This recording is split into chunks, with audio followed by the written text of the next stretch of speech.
Now that you learned starting a company with founder, co-founder, when to start, how to form your board of directors.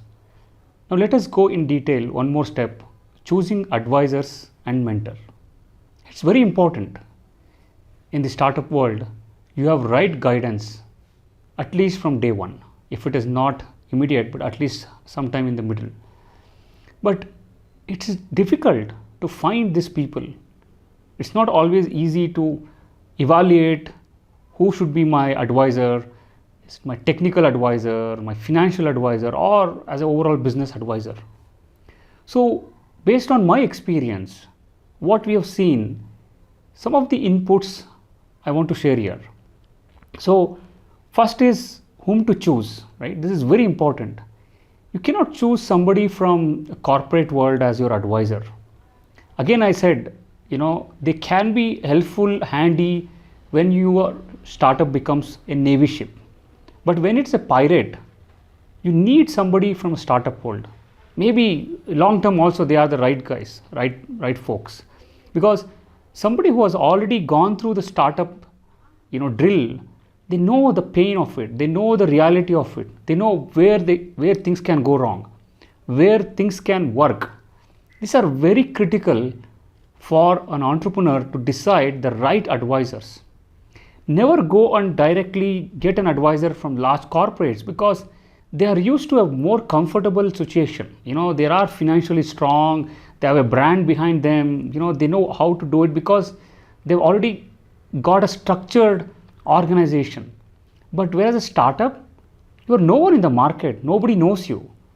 Nobody even knows what you're doing because you're always coming with new plans, new ideas. Nobody even trusts you, right?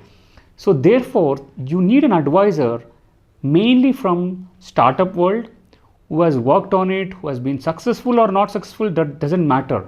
What it matters is, can they give you right guidance or not? So therefore, choosing an advisor mainly from the startup ecosystem is very critical in the early days of the startup journey. Then whom not to choose also I covered, right? So corporates, people who have not seen the journey of a startup, somebody calling themselves as I do advise startups. Please see their details thoroughly. Have they done anything to the startup? Have they worked in the startup? Or have they already advised the startup which has gone to a big heights? Have they understood what is the nitty-gritties of startup challenges? So you cannot sit and find a strategy guy from large corporate and say he or she will be my advisor for my strategy for the startup. No, you don't have cash, you don't have customers. You got to have an advisor who has made her or his hands dirty. Only then they can be chosen as your advisors, right? Then comes a big question. What is in it for those advisors? Right? Why should I come and spend my time to advise you, right? So there is a compensation angle to it, right? So a lot of advisors whom I spoke, they say that they want to be compensated for their time. They will be giving us advice, they'll be supporting, networking. Yeah, it's all good, but how long does it take? So they ask for a retainer fee, pay me every month like a salary. That doesn't work. Startup has its own journey. Either that person potentially takes a stake. I mean, when I say stake is again milestone based stake, not the stake like you give upfront. You can make a clear legal framework where these advisors come into that. Like for example, let's say I am a sales advisor for your startup. So my target should be that I'll be introducing 10 customers and converting 3 to 4 customers for your startup. Then I would be allotted with maybe 0.2% or 0.5%, whatever equity that we discussed on. But never ever give an upfront equity to anybody because that is going to be a pain for you in the long term. Because if this advisor doesn't turn out to be a right person, you lost your equity and he has lost or she has lost nothing. So therefore, be very clear on the legal frameworks when you are adding these kind of advisors. And there are many advisors in India who tends to claim they have been extraordinarily great and they need to be paid retainer for their time. It doesn't work like that. Because let's assume I introduce a sales to an XYZ company. How hard is it for me to do that? It hardly takes me 10 minutes. I'll say I'll introduce you to this company. But remember, it's a long sales cycle. You cannot just convert overnight. It might take 1 month, it might take 2 months, or it might take even 3 months. So therefore, giving an equity upfront to any of these advisors is not advisable.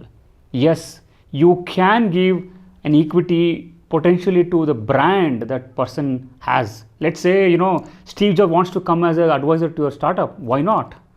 You should and must give some equity. I mean, if he is interested only, he might take it, right? Or you want someone from top-notch corporate CEOs wants to come as an advisor. Why not? But will they come? That's the next question.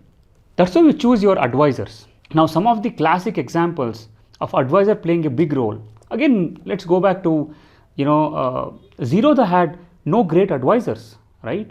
They had an excellent team. The founders, the first layer of team, they brought the best of the best. Zoho, the classic example of solo founder. Did he really have a lot of advisors? Not really. He might have got later on, but he did well with or without advisors, right? But if you want a classic example of advisors being super useful, again, let's go back to the story of Apple. Steve Jobs got an excellent guy from Pepsi, who was the one advised Steve how to expand, how to grow business, and Steve learned a lot from him, right? But is it the same story everywhere? Not really, right? So sometimes do corporate folks help, but again, which part of the journey you are inviting them to be your advisor plays an important role. You don't have product, you don't have a lot of customers, and you get a corporate advisor, doesn't work, because they just come with like, okay, let's go and do a market strategy, let's go with the red carpeting, let's advertise. But what will work should be known to you first. And when you ask an advisor from a startup, their flow is different. They know you have limited cash flow, limited customer, no branding. Henceforth, I strongly advise, if you're looking for an advisor in the starting of your journey, look at those people who have already worked on it, or the best of it best is founders who have started this company and burnt their finger or successfully done. I'm not saying always failure is the one you have to go for. I'm just giving examples. Only then your advising team becomes very strong. And once the advising team is strong, you can always be advanced ahead in the market.